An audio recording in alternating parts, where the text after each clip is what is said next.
What's up, everybody? Welcome back to Colton Posey Fishing. So I wanted to do a video on this. I haven't done one yet, and I don't know how I didn't. It's extremely important, but I want to talk about the seasonal patterns of bass. You know, what do they do in the winter? What do they do in the spring? There's three parts to spring. You've got the spawn, or you got the pre-spawn, you got the spawn, and then you got the post-spawn. Okay, and then summer, and then into fall, and then vice versa. Either way, I kind of wanted to give you an update on everything. I hadn't really got to be on the water. You know, my lower unit went out on my boat, got it fixed, got the boat back. Everything's good. Not long after that, we come down with COVID, so we're not, you know, we're not getting out or anything like that. We're feeling better today, but you know, I don't want to get any more. It's really just congestion. I just don't want to get congested any more than I am. But either way, we've just had a run of bad luck. We had a tree fall through the boat shed, so I had to fix that. Luckily, it didn't damage anything on the boat or anything. It's just been a mess. But either way, I want to break down the seasonal patterns of bass for you. Hopefully that way it'll help you during the seasons to locate and catch these fish. Basically what I'm giving you is the key to where the majority of the fish, or what I believe the majority of the fish is going to be. So hopefully that helps. So stay tuned. This is something you don't want to miss.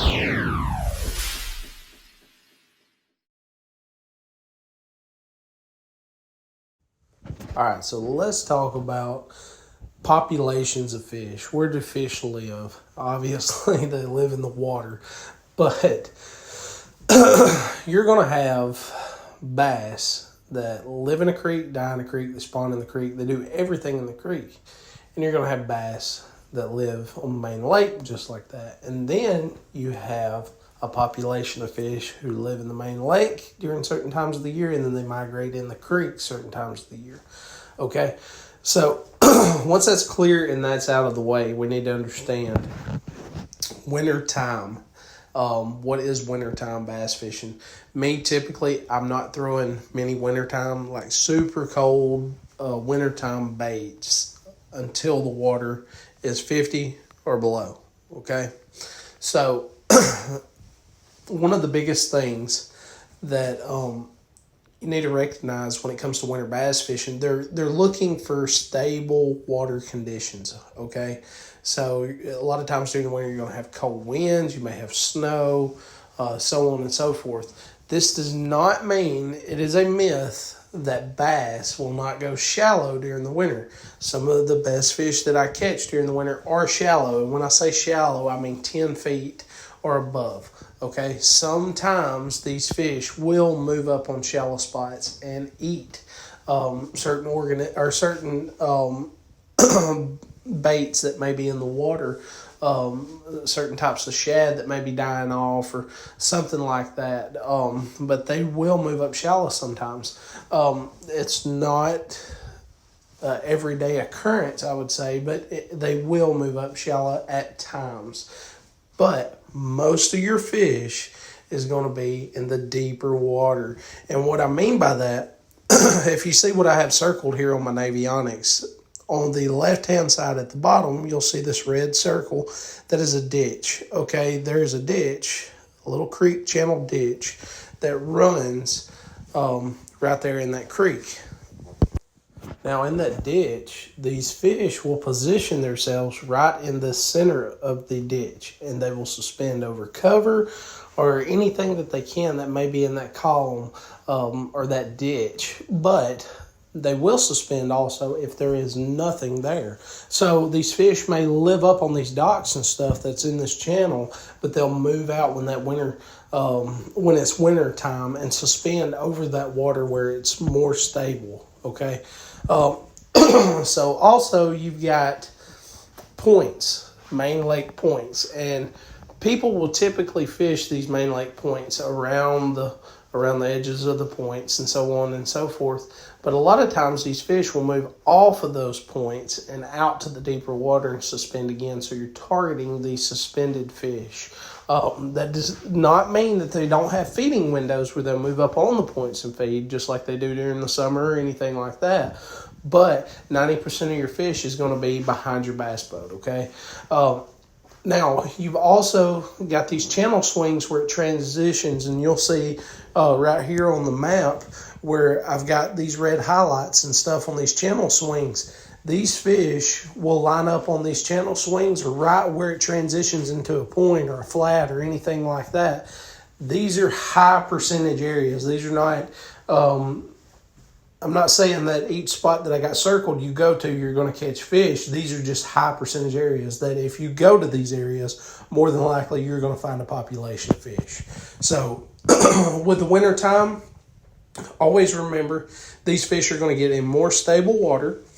So these points that I have circled, these long, weird looking points right here in the middle of the map and the ditches and stuff like that, they're going to get into areas like that and suspend over that deep water where they're in more stable water conditions, because that's where the bait is during that time of year.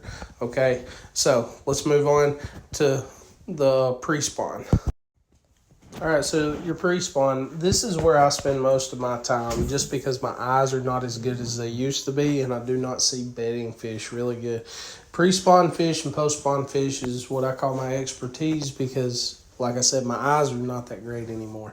So your pre-spawn fish, they're going to set up on your secondary points, your channel swings going into creeks. This Navionics picture that I have posted right here, this is an example of what I have circled. This long secondary point, they'll get up on these flats and you'll see them come up eating the bait fish, and they'll be down there eating crawfish and things like that. The channel swings with the ripraps and stuff, this gives them good places to spawn. A lot of spotted bass will actually spawn in that deeper water on the riprap and things like that. They'll spawn on them secondary points and things like that, other than what largemouth typically do. Largemouth will do it also, that the largemouth that live on the main lakes and stuff. So these long points with the flats on them, the secondary ones, the channel swings that I have right here highlighted, that these are great high percentage places to catch pre-spawn fish. And the good thing about it is it's that time of year where you'll hit a little school of them. You'll keep going down the bank, pick up a few. You'll hit another little school. They're in that transition mode. So these fish that I'm speaking of right now are the ones who live on the main lake moving towards the back. Now, some of the fish that you'll pick up may live in that area year-round, so don't forget about that. But these are the areas that you're going to look for during the pre-spawn, boat docks and stuff like that that's going into these creeks where they can take cover on these channel swings. So let's move to the spawn. All right, so the spawn. Now this picture that I have on Navionics pulled up right here, this is the same creek that I was showing the pictures of before. What they'll do, they'll slide down in these creeks, these arms, and then they'll get in the very backs of these creeks where they're protected. Sunlight and all that stuff needs to go into play. But either way, they'll get in these flats in the back of these creeks and they will spawn, okay? Now, they're not going to be right up into a creek where running is, because obviously it'll dirty up the water, it'll throw their eggs everywhere and things like that. So these protective coves, hard cover for them to spawn on, whether it's rocks, wood, or anything like that. So keep an eye on your graph, make sure you're on hard bottom and stuff, and then you can target those fish that are in the backs of these creeks spawning. So your post-spawn fish, these are the fish who have done spawn, they've done their thing, they're recuperating and ready to move back out and really start feeding up for summer on into the fall and then the winter. So these fish, well, you'll see where I have circled these boat docks and stuff, they'll set up on areas similar to this. This is the exact same creek that I showed you just a second ago where these fish had spawned. So they'll move out to these boat docks and they'll suspend and then, attack easy prey to help them recuperate from spawning. So these areas are great areas, high percentage areas to catch these post-spawn fish. Now, a lot of times with these post-spawn fish, you have two choices. Slow moving soft baits to try and get them to eat, or you can make them react, which is typically what I like to do. So your spinner baits, your crankbaits, and things like that, you're not wanting them to get a real good look at it. You're not wanting them to run it down. You're just wanting them to react. So you really need to pinpoint where the fish are. And they'll get close to this cover, and they'll set up and use it for ambush points. It makes it easier for them to eat. So post spawn, cover leading out of the spawning areas, whether it's points, boat docks, timber, anything, grass, whatever you have in your lake. A lot of times these fish will push out just like it's winter, and they'll suspend and recuperate in that way. So you just have to play around with it a little bit, figure out what's going on in your lake. You'll have two types of post spawn fish that you can relate to, whether it's suspended or cover related. All right, so let's talk about my favorite time of the year, summer.